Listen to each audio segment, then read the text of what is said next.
de volta com o programa Ponto de Vista. O entrevistado de hoje é Arlindo Salles, ele é diretor técnico da Águas do Amazonas.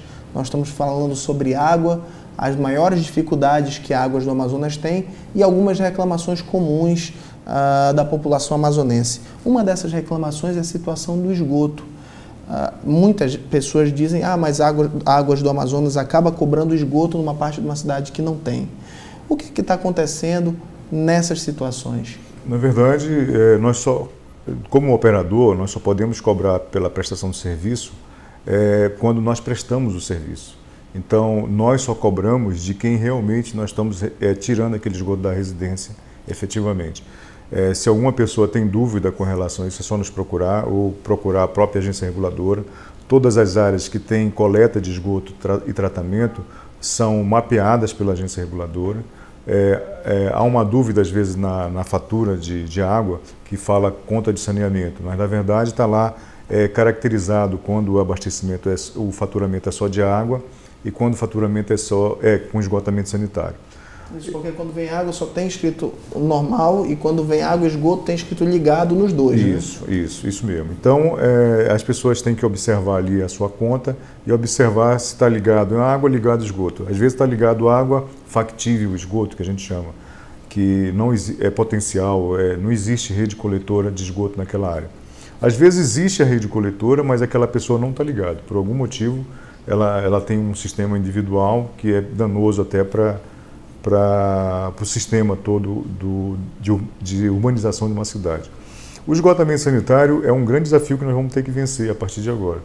Por exemplo, nós universalizamos a água, mas cremos que com as ações de participação de outras entidades para fortalecer o combate aos poços, no sentido de priorizar o sistema público, a gente possa evoluir mais rápido. O esgoto é que precisa ser bem discutido, porque vai agregar um valor a mais na sua fatura, é um outro serviço que está sendo prestado.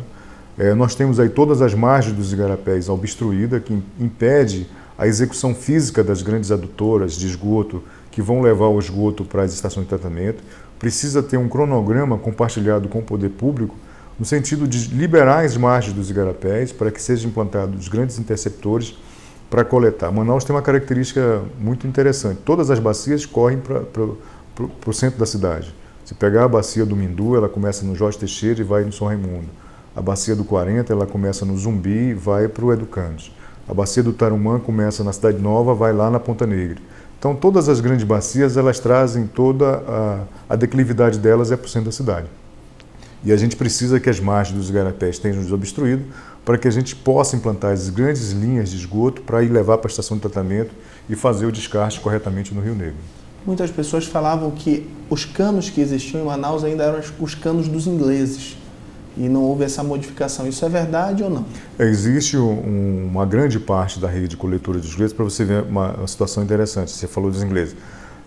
Os ingleses, quando terminaram de construir, eles universalizaram a água na época da borracha.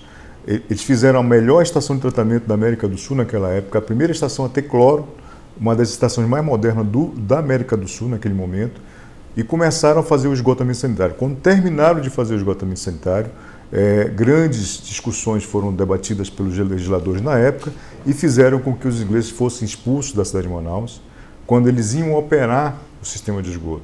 Esse sistema ficou paralisado de 1913 até 1969, quando surgiu as companhias de saneamento. Aí se implementou outras redes coletoras na cidade de Manaus e aí o sistema de inglês voltou a funcionar.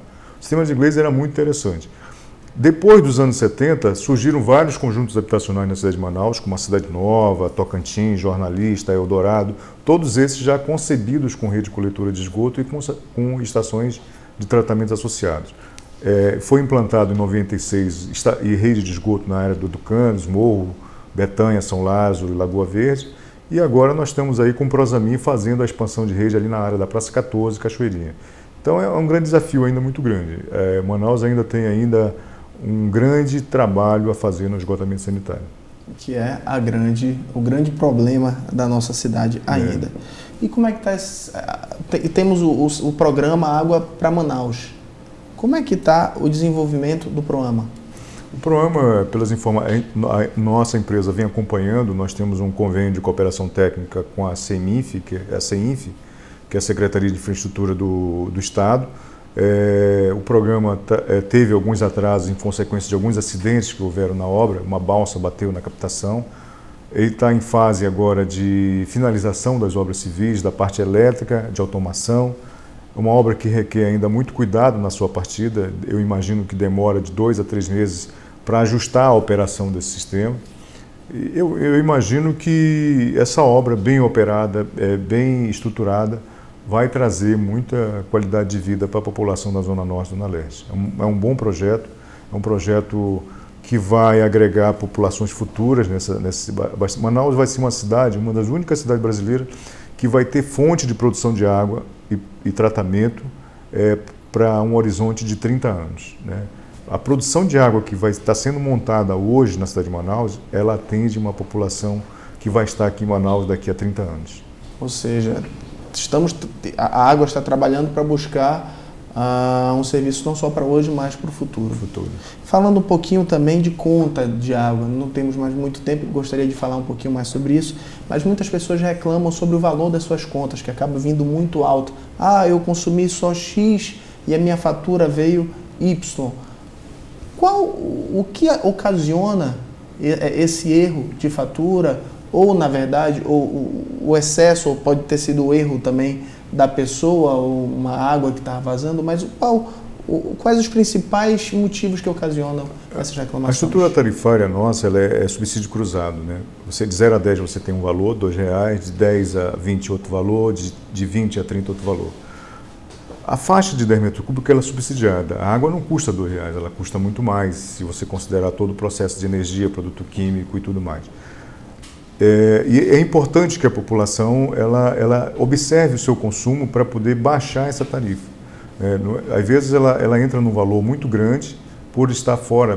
Quatro pessoas numa família precisa de 20 metros cúbicos, não precisa de 30, não precisa de 40.